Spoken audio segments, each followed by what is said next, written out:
Hello, and welcome to another episode of the weekly Winedown. Outdoor version. Outdoor version, daytime version. Canadian version. Canadian version.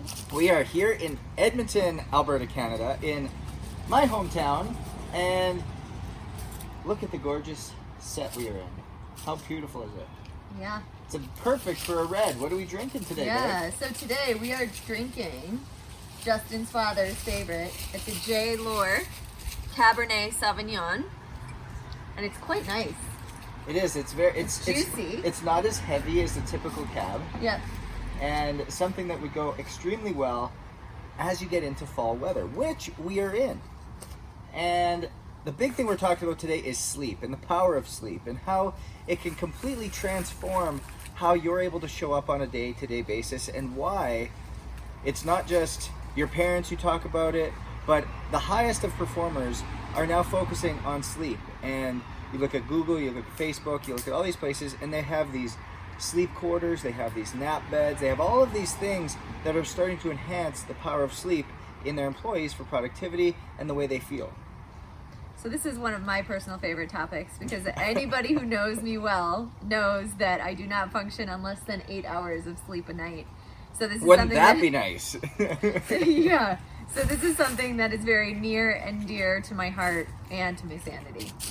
So a lot of people, when talking about sleep and talking about what they need, they really don't actually know how much they need. And that is one of the big reasons why within Own It, we track everything.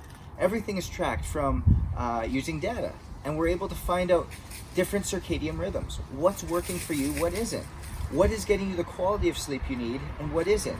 What's putting you in that slow wave sleep, the deep wave sleep, the REM sleep? Because our slow wave and deep wave sleep is actually where our body recovers, it heals, our memories are made in REM sleep, and ultimately it gives us the full feeling of being rested and woken when we get up. Yep.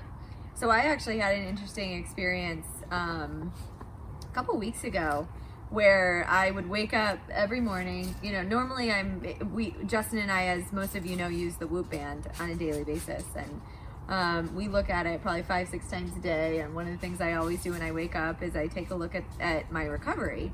And I would say a good portion of the time it's green, sometimes it's yellow, rarely red. And it's because I do prioritize sleep so much. I was in a particular week where, you know, I felt like I was really well rested. I felt fine. I wasn't stressed. I didn't have any of these things that normally cause you to have a lower recovery. But for some reason, I was waking up with reds and yellows for like 6 days in a row. It was completely out of my normalcy, out of my routine. And I asked Justin, can you take a look at this? Like, this doesn't make sense. So he ended up looking at it and told me that he thought I was fighting something off. And just as, you know, I was so surprised the next morning to wake up and actually feel run down. I felt like I was fighting something off. So immediately he went out, he got me a big thing of emergency Zicam. What else? He got me a bunch of vitamins. Vitamin D. Yeah. And so what Elise didn't mention in her story is the data that was low was her HRV, which is the measure in the body that tells us if there's subconscious or neurological stress going on that we don't understand. And so it's a key trigger in notifying if we're fighting something off. And the other is resting heart rate, which was elevated, which typically she's got a very low resting heart rate because she's fit and she looks after herself, but all of a sudden that was elevated. So that were the things that tipped me off, even though her sleep was still of high quality. And that's when we brought that back. And how long did it take you to get back to normal? 24 hours? Yeah, it was very, very quick.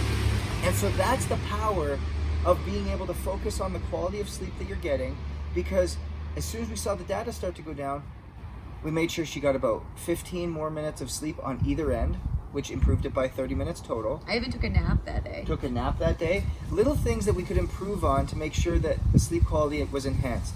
And so I know at home you're thinking, well, how do I do this? Sleep cycles actually run in 90-minute increments. So it takes us a full 90 minutes to get from the moment we fall asleep to go through that light sleep, slow wave sleep, deep sleep, and then REM sleep. So it takes full 90 minutes. If we are interrupted through any of those, we don't actually complete the 90-minute cycle. So when you're planning your days, because this is how you should plan, if you know you have to wake up at 6 a.m., you count back 90-minute cycles, and we should try get an average of 5 every single night. Okay, so if we can average 5 of every single night, 5 cycles, we count back from when we need to get up. So if we need to get up at 5 a.m. or 6 a.m. or 7 a.m., we count backwards to know when we need to go to sleep. And that is how we start to prepare the night before. Because it doesn't matter if we focus on just one night and get then 3 naps during the week. It's all about consistency and creating routine for ourselves. And so if we need to be up at 6 a.m., we count back 90 minutes, which is 1 cycle, which is to 4:30, 2 cycles, which is to 3, 3rd cycle to 1:30, 4th cycle to midnight, 5th cycle to 10:30. So we better make sure that at 10:30 we are in bed and ready to sleep. And so that would mean probably getting ready for bed around 9:30, 10 o'clock. And by doing that, we're ensuring that the cycles of our sleep are fully maximized and we can wake up refreshed, productive, the best version of ourselves, so we can perform at the highest level possible. So as you're planning your week, as you're planning your days, utilize these tips of 90-minute increments so that ultimately you can get a better sleep and be a better version of you and enjoy the fall weather. And if you are feeling under the weather, as I was a couple weeks ago, know that yes, the Zicam may work, the vitamins may work, but ultimately it was that extra hour of sleep I was giving myself every night to really get me back to a better place, a healthier place. Sir, cheers to you. Cheers to sleep. Go own it. Go own it.